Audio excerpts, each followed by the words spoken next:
The following program was produced by an independent community producer. The opinions expressed do not necessarily reflect those of the ECAT staff or board of directors.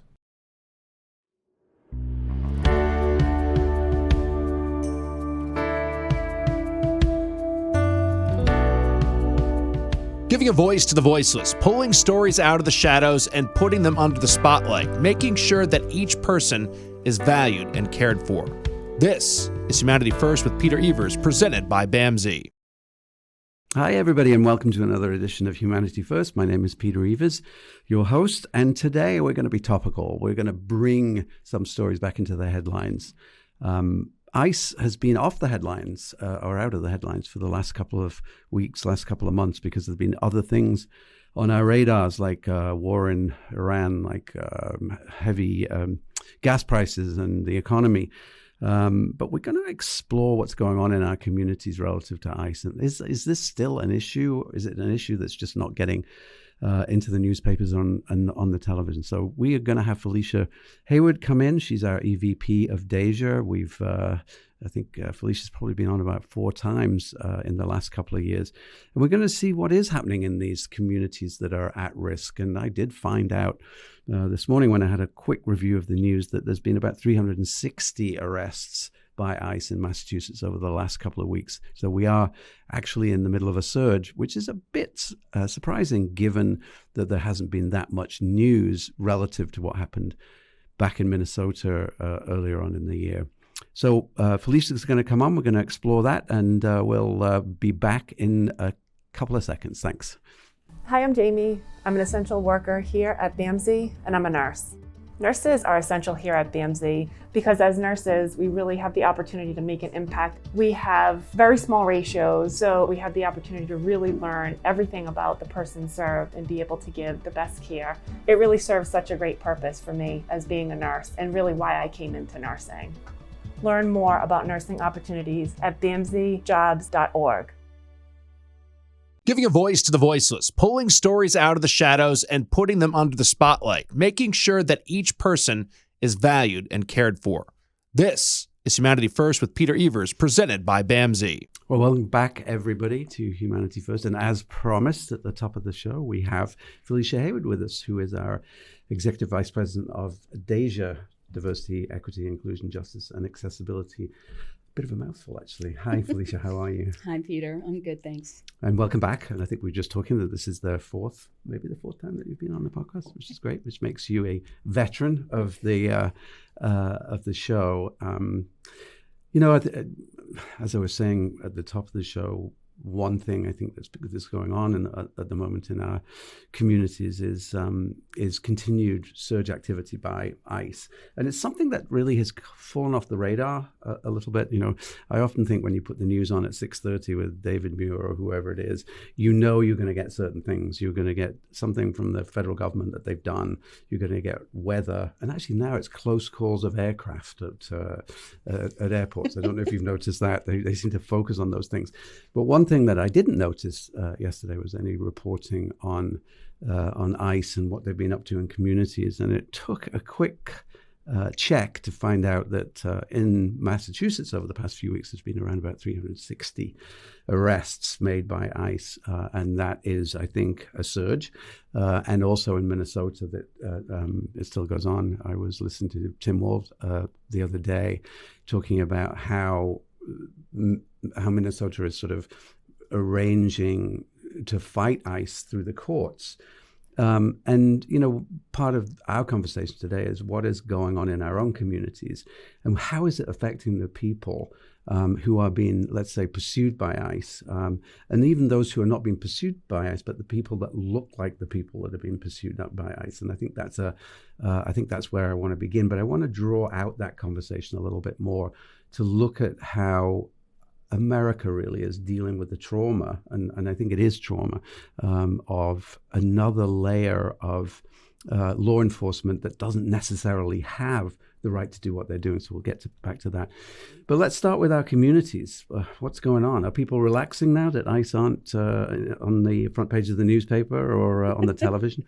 I mean, people might relax because it's not on the front page, but ICE certainly has not started to relax. Excuse me. In fact, the surge continues and grows, as you pointed out here in Massachusetts.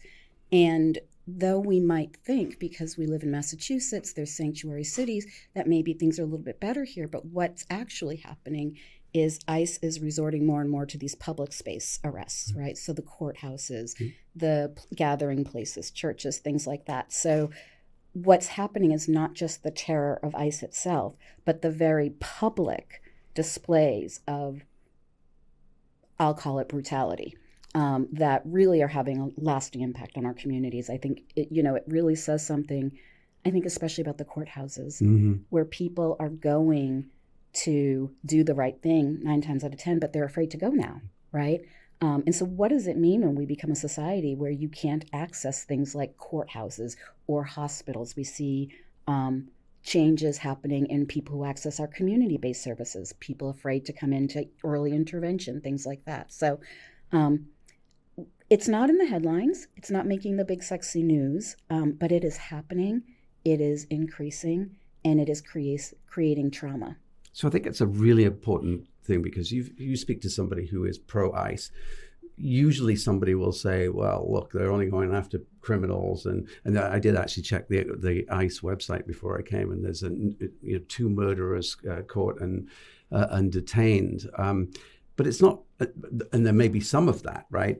But we also know that there have been people arrested through mistaken identity, i.e. they looked like somebody else who they were looking for, which is interesting, which is racial profiling, I think, and we know that that's going on in our community, and at least Massachusetts has taken some legal action against that.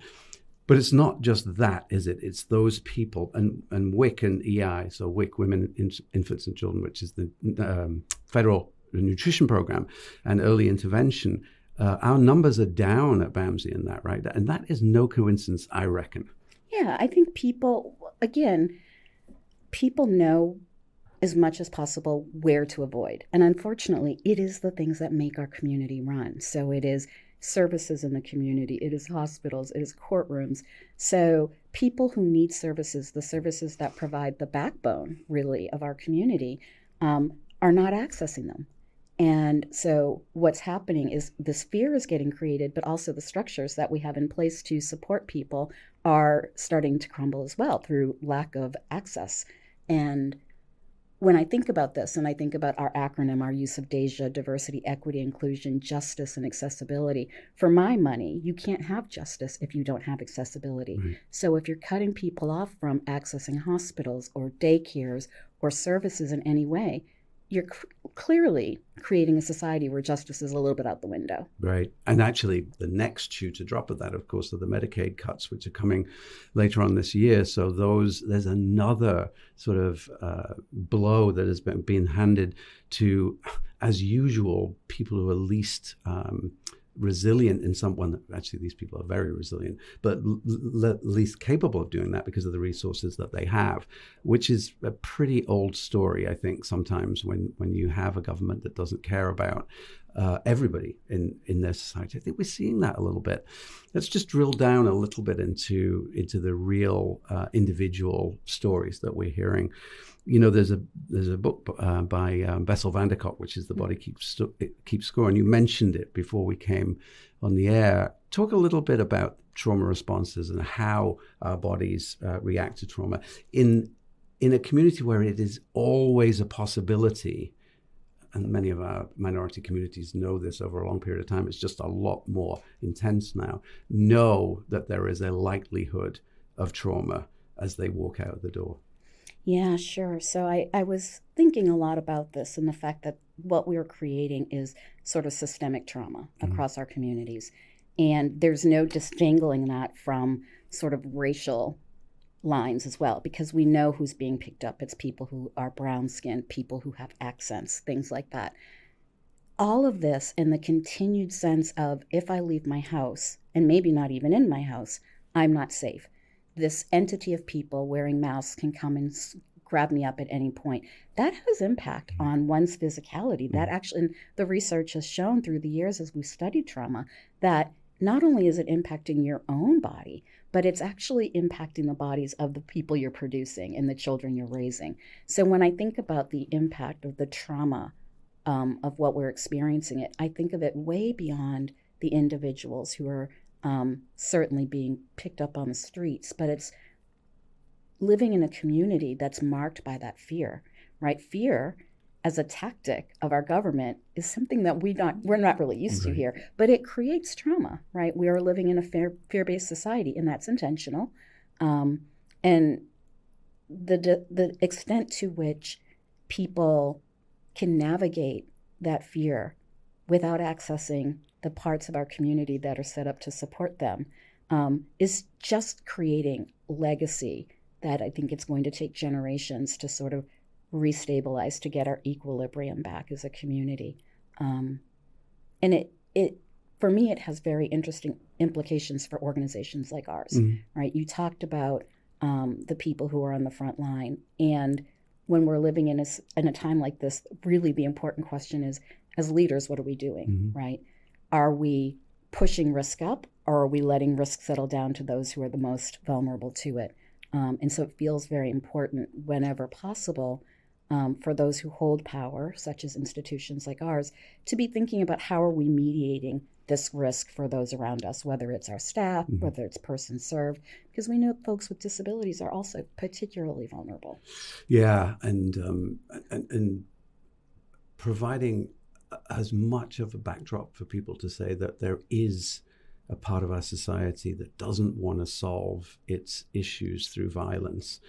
This is an anomaly. We have to speak about this as an anomaly, because if we don't, we end up, and we've seen many societies where it has become the norm to solve problems with people who don't quite fit the narrative of the government. And that is happening actually at the moment. If you think about reporters, Kash Patel, good example, the FBI is now going after the reporters that reported on that. So we're seeing a tightening of that. But I like your point. There has to be some place where this collective society is celebrated and reminding people that this is an anomaly in this country. And this country has fought for the rights. I mean, not successfully, but somewhat. We've moved a long way. We just seem to be going back a little bit at the moment. Well, as I often talk about on this podcast, that's the pendulum swinging, right? We have made so much progress. And I think the promise of America being a place where people could come and build this community that was strong, would be the strongest community going, has now, and we've made so many gains in really recognizing the strengths and talents of every member of our society, regardless of where they're born or what their skills are. And now we're seeing this pendulum swing against that. And really what you're talking about is this like testing of limits, right? How much can we other others? How many different groups can we other before there's some pushback? And so it feels like this is why we're seeing things like those No Kings demonstrations and things like that, because there has to be a pushback. We are an amazing country, in part due to no small measure, all the different elements that make up who we are, right? Diversity is the strength of this country. And so what we're seeing now is a flip of that idea and an increasing other, not just othering certain people, but what can we do to them once we've othered them? And that is, I think about that thing about boiling frogs in water, like you turn the heat up slowly. That feels like a little of what's happening. And so it becomes important for all of us who care about these things to stand up and to say, this is where this stops. This is the line. I think about, and one of the things we've talked about is what is the lasting legacy of this time that we're in. And I'm often reminded that, we don't always know we're making history when we're making history. What happens afterward is looking back and asking, like, what did we know? What did we do? Who knew what? And so thinking about those questions and acting in a way that you don't feel you'll have to explain your actions later, right? Yeah. You know what worries me about that, though, Felicia, and I think I mentioned this to you one time, not when we were on the air, but I heard somebody who is very pro-immigration say the same thing that people on the other side of the coin say once, like, well, for once we're on the right side of history. And that is how we define and describe our history. So all the more reason how we why we have to push back and say, well, here's the other side of this argument, especially when you work for an organization whose staff are majority, minority, BIPOC, and the people we serve as well, because this is where really ICE isn't having a great deal of effect in Andover. I don't want to pick on Andover or Dover because it rhymes, but it's happening in communities like Lynn and Lawrence, and it's happening in Brockton and Fall River and New Bedford, not surprisingly, where we have already socioeconomic issues. We have economic problems of poverty, things like that. So we have to be that light. We have to keep fighting, which I think is what your point is, because there's going to be a lasting effect on these families. We've just gone through COVID, and we know that the result of COVID is that we've expanded the sort of differentiation in education with cities, right? Cities that had resources sent their kids home with computers. Mm-hmm. Cities that didn't have resources that weren't able to do that. I think we're just suffering again with this. And again, it's how do we keep pushing back, and how do we make sure that we come through this and we get people to vote the right way so that we can get back to a place where there's more of a moderate approach to this. I agree with you. This idea of sort of pushing and pushing and pushing and getting away more and more and more with brutality is something that is un-American. That's the way I feel about it. It's really quite shocking. I was sharing with you that, I have a kiddo who's 16, and the things that are normal for my child, right, to see demonstrations with police force in full riot gear, all of that, which is just becoming normal for our kids. So I'm constantly saying, this is not our country. Our country's better than this.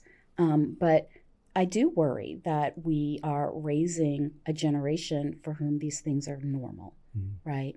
Who are seeing people in positions by virtue of who they know and who they've worked for before, as opposed to how they've earned those positions. Who are we going to be for the next generation is a question that's on my mind a great deal. And who are we creating as this next generation? And I would feel remiss if I didn't say we have to keep pushing and we have to keep engaging, right? There are so many folks who are either not really thinking about the long-term impacts of what they're seeing in front of them, or have a goal in mind, and this looks like it's moving toward their goal. I think we have to continue to engage folks as well, so that in the next election, more people are voting in ways that we would hope for, you know. Yeah, and we are in a bit of a bubble in Massachusetts, but I don't think that bubble, we know that bubble isn't protecting those people who have been subject to their communities being essentially traumatized and victimized, I think, at times.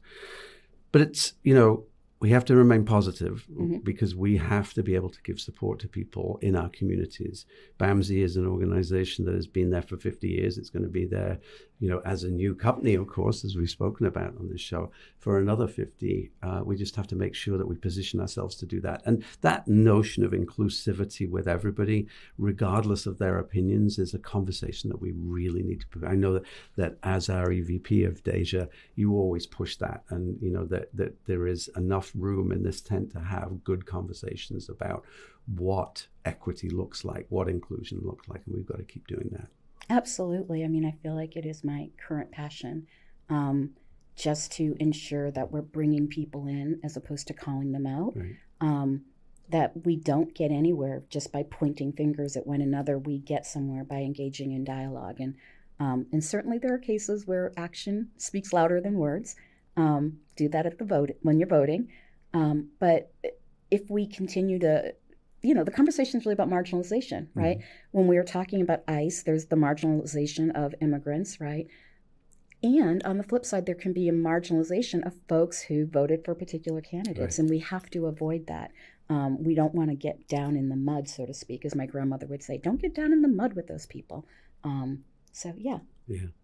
Well, I want to end up on a positive note, because this state is doing a lot, and we have a very concerned legislator And people sometimes think, well, there's no point in calling my legislator. Well, there is. There always is, because somebody else is doing that, right? One of the things I worry about is that the biggest threat to democracy is cynicism of the voters, who lose faith in the process. And in some ways, I think that's happened somewhat. And that's why we're in the situation that we do. So as we finish, I would always say to people, look, keep faith in the process. The old joke that democracy is the worst form of government except for every other form of government, to me is something that I always hold on to. It's messy and it takes a long time, but including everybody does take a long time, and it's the right thing to do.